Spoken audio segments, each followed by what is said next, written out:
global superstate where compassion and democracy would have no place.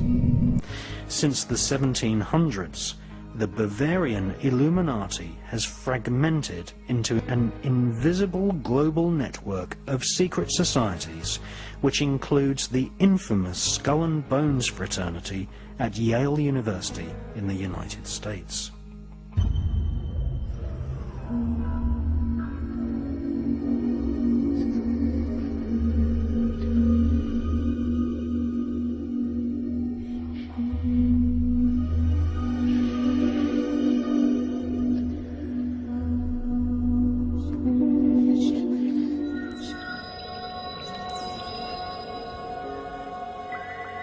The population to believe that this world is all there is, that this is a solid world of solid individual objects, then the idea of things appearing and disappearing or shape-shifting from one state to another, to that sense of perception, is totally ludicrous.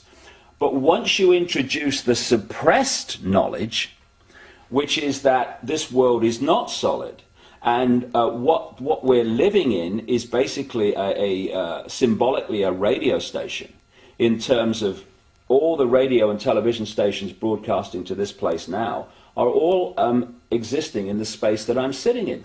I can't see them. They are not aware of each other unless they're really close on the dial, because they're on different frequencies. And if I'm on or something else is on a different frequency, a seriously different frequency to that wall, then I can walk through it, or something else can walk through it. Just as if I turn my radio on now, I tune into a radio frequency broadcast that's coming through this wall or this window. And so this reality that we think is so solid and all that there is actually like a radio station. And this physical body, this holographic illusion, locks us in, tunes us in like a radio to this radio station, to this reality.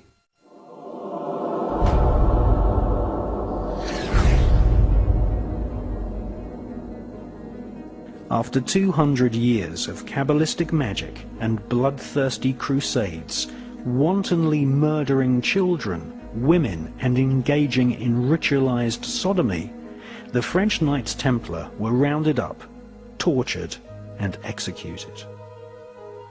Many confessions told of the Knights Templar monks ritually sodomizing each other, invoking evil spirits, and implanting these spirits into animals such as cats. Various black magic artifacts were confiscated from castles owned by the Knights Templar, including silver caskets containing desiccated heads and skulls. The Knights Templar referred to these heads as Baphomets. They were placed at the center of a round table. Templars would then conduct a seance invoking the spirit of Lucifer to speak through the head. The most damning information exposed them as anti-Christs. Several Knights Templar confessed that the image of Jesus was spat upon and trampled during Kabbalistic rituals, a satanic tradition which is still practiced to this day at lodges of the Ordo Templi Orientis, which was once headed by Aleister Crowley. Many Knights Templar bribed their way out of prison and escaped to Scotland and the Mediterranean island of Malta. They first renamed themselves the Sovereign Knights of Malta, and then, after establishing trade routes to North America long before Christopher Columbus, they re-emerged in Scotland, calling themselves Freemasons. All versions of Freemasonry, Rosicrucianism, the Skull and Bones, the Palladian Rite of Freemasonry, Co-Masonry, Scottish Rite Masonry, the Ku Klux Klan, and Crowley's Ordo Templi Orientis are derived from the original Kabbalistic rituals of the Knights Templar. The Kabbalistic banishing ritual of the pentagram was in part performed by Queen Elizabeth II during her coronation ceremony in 1952. The ritual was based on the lesser banishing of the pentagram ritual designed by Aleister Crowley for the Golden Dawn secret society.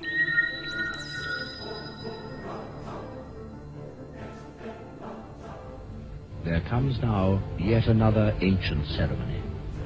The great officers of state, and the bishops, and the nobles who have borne the swords, the scepters, and other regalia, move to the steps of the throne, which stands upon its dais. This throne, like the raised floor of the theatre itself, is descended from those days 1500 years ago, when the early kings sat for their crowning upon a mound of earth. So today, the Queen will ascend the steps of her throne, there symbolically to be lifted into it by the Archbishop and the Earl Marshal, in the sight today of a great multitude of people. It is at the moment that she is seated upon her throne that she takes possession of her kingdom.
During the 1930s and 1940s, the OTO Lodge in California was headed by a brilliant young rocket designer called Jack Parsons. Jack Parsons developed patented rocket technology, which is still in use by NASA to this day.